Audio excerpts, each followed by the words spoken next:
Halo calon YouTuber hebat, jadi di kesempatan hari ini saya mau membahas tentang public speaking. Karena sering banget saya itu menemui di beranda YouTube saya yang seliweran tentang pembahasan, yaitu bagaimana caranya kita itu pede ngomong di depan kamera biar nggak ngak-nguk atau malu pada saat kita itu ngomong di depan kamera. Namun sebelum sampai jauh ke arah sana tentang pembahasan dimana caranya biar kita itu pede ngomong di depan kamera, ngomongnya kita juga biar lantang, sebenarnya ada hal dasar dulu yang benar-benar harus kalian pahami, yaitu lebih kepada komunikasi efektif. Setelah kalian memahami apa yang saya share hari ini, yaitu tentang public speaking, sebenarnya pertanyaan-pertanyaan yang kalian lontarkan tentang bagaimana cara kita ngomong biar pede, biar kita itu ngomong di depan kamera juga lancar, nantinya kalau kalian nonton video ini dan kalian memahami, pertanyaan-pertanyaan tersebut sebenarnya tidak perlu kalian pertanyakan lagi, karena otomatis kalian nanti akan bisa. Nah, seperti apa sih pembahasannya? Langsung aja kita bahas. Public speaking itu apa sih? Mungkin teman-teman di rumah ada yang tahu, silahkan tulis-tulis di kolom komentar. Jadi public speaking itu adalah kemampuan berbicara di depan umum. Dan boleh saya artikan juga ketika saya ngomong seperti ini, meskipun hanya di depan kamera, tetapi saya ngomong ini beranggapan kamera ini adalah sekian banyak orang. Artinya, public speaking ini akan bermanfaat banget buat kalian konten kreator. Selain kita itu mengasah kemampuan untuk bisa berbicara di depan umum, sebenarnya ada hal dasar yang jauh lebih penting, di mana pesan yang kalian sampaikan itu tujuannya harus benar-benar tercapai. Sebelum ke inti masalah, di sini saya mau bahas dulu tentang kesalahan pada saat kita belajar public speaking. Tentunya dari beberapa konten yang seliweran ya, ini membuat saya itu kayaknya kurang pas. Jadi takutnya teman-teman di rumah itu mengkonsumsi sesuatu yang sebenarnya tidak seharusnya seperti itu. Mereka itu ngajarin postur tubuh kalian itu saat ngomong itu harus begini ya, muka kalian itu harus begini ya. Apakah ini salah?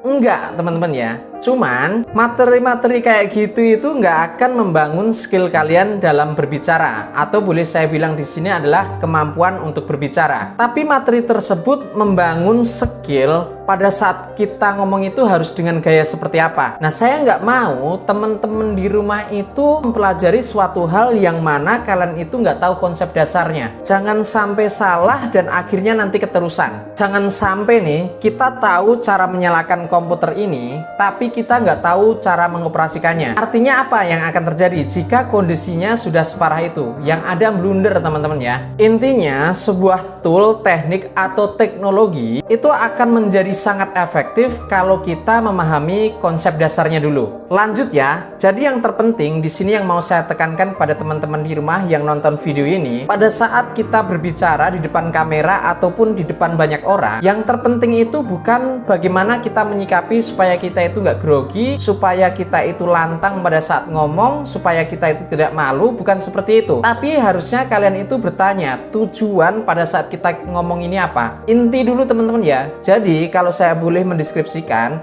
pada saat saya ngomong seperti ini, justru pikiran saya itu, apakah yang saya sampaikan ke teman-teman di rumah ini tujuan pesannya itu tercapai atau enggak? Jangan malah kalian itu nanya, biar saya itu ngomong di depan kamera itu lancar, biar saya itu ngomong di depan kamera itu pede itu gimana? Jangan nanya itunya dulu, tapi pikirin apakah yang kalian bicarakan, yang kalian utarakan itu pesannya itu benar-benar tercapai atau enggak. Kalau masalah biar kalian itu pede ngomong di depan kamera, kalian tidak panik ngomong di depan banyak orang, sebenarnya simple teman-teman ya. Dan dalam kita ngomong di depan banyak orang ataupun di depan kamera seperti ini, hal paling mendasar dan paling utama yang harus kita pahami yaitu adalah komunikasi efektif. Tentu teman-teman di rumah nanya dong, komunikasi efektif itu apa sih? Jadi komunikasi efektif itu adalah komunikasi yang berhasil mencapai tujuan komunikasinya. Lebih gampangnya gini, jadi tujuan pesannya itu benar-benar tercapai, bukan sebatas kita itu menyampaikan pesan. Kayak saya nih misalkan ngomong bla bla bla A sampai Z, itu boleh saya bilang baru pesannya itu tersampaikan, tapi tujuannya itu benar-benar tercapai enggak ke penonton di rumah. Contohnya ke teman-teman semua ini, itu PR banget buat kita ataupun teman-teman di rumah yang nantinya berusaha ngomong di depan kamera. Satu masalah terbesar dalam komunikasi adalah ilusi di mana komunikasi itu telah terjadi. Tapi kalau prinsip teman-teman itu hanya sebatas pengen pede aja ngomong di depan kamera ataupun di depan orang banyak, sebenarnya simpel aja teman-teman ya. Kuasai materi yang pengen kalian utarakan ke mereka. Tapi akan saya pastikan di sini kalian tidak akan dapat yang namanya komunikasi efektif tadi. Yang penting prinsipnya kita itu ngomong di depan kamera ataupun di depan orang banyak, pede, nggak ada malunya, kemudian lantang, tetapi kita nggak mikirin pesan itu tercapai nggak,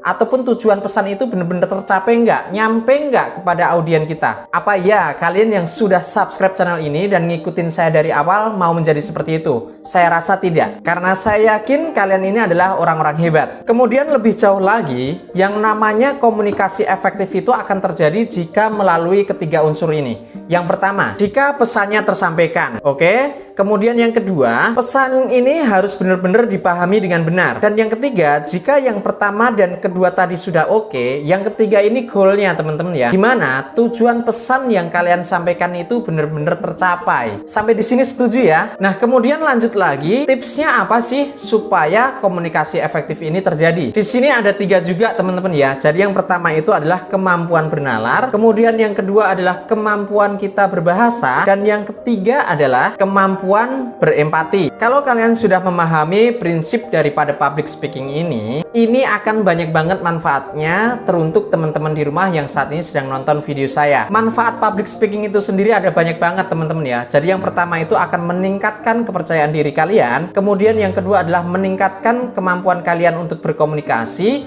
yang ketiga adalah menyampaikan pesan atau ide secara efektif ke audien, dan yang keempat, public speaking ini berguna banget dalam bidang dunia kerja, kepemimpinan, dan juga bisnis teman-teman ya. Contoh public speaking nih, presentasi bisnis atau akademik, pidato dalam acara resmi, MC atau pembawa acara, seminar ataupun workshop juga bisa. Selanjutnya motivasi ataupun ceramah inspiratif seperti yang saya lakukan seperti ini. Oke ya, sudah saya jelaskan, saya jabarkan sesingkat mungkin tentang apa itu public speaking di sini. Langsung aja ke kesimpulan, karena ini penting juga buat teman-teman, kalian bisa catat dan nantinya bisa kalian pelajari secara perlahan. Yang pertama nih, kalau kalian itu pengen pede ngomong di depan kamera ataupun di depan banyak orang, kuncinya cuma satu, kalian kuasai materi yang mau kalian bawakan atau pengen kalian utarakan. Tanpa kalian menguasai materi kalian, ya sudah pasti saya boleh katakan ya kita nggak akan pede ngomong di depan kamera. Kita juga akan malu ngomong di depan kamera. Nanti pasti akan ada yang nyangkal takutnya. Sebelum ada yang nyangkal, saya jawab dulu. Itu kan kalau misalkan buat kalian yang sudah terbiasa, jadinya kalian ngomong di depan kamera ini udah lantang. Nah itu kalian udah tahu jawabannya terbiasa.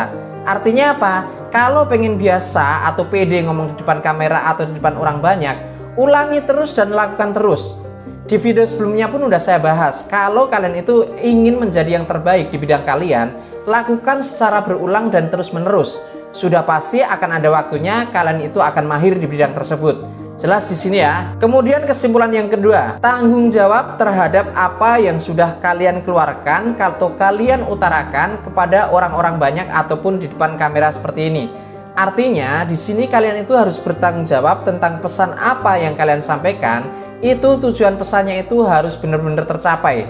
Jadi jangan asal yang penting ngomong, kalian berpikir komunikasi sudah terjadi tanpa kalian itu mikir sebenarnya tujuan pesan kalian itu sudah tersampaikan, sudah dipahami belum kepada mereka semua. Yang ketiga, ingat-ingat terus ya, kamera di depan kalian ini adalah mewakili sekian banyak orang yang akan mendengarkan apapun itu yang kalian keluarkan dari mulut kalian. Entah itu candaan ataupun entah itu wawasan yang kalian bagikan. Kesimpulan yang keempat dan ini terakhir teman-teman ya, kalian akan memutuskan tetap menyalakan kamera kalian atau kalian akan mematikan kamera kalian sekarang juga. Keputusan di tangan kalian. Mudah-mudahan informasi hari ini bisa bermanfaat dan membuka pikiran kita semua supaya selalu menjadi lebih baik daripada hari-hari sebelumnya. Terima kasih, sampai jumpa di next video dan thank you.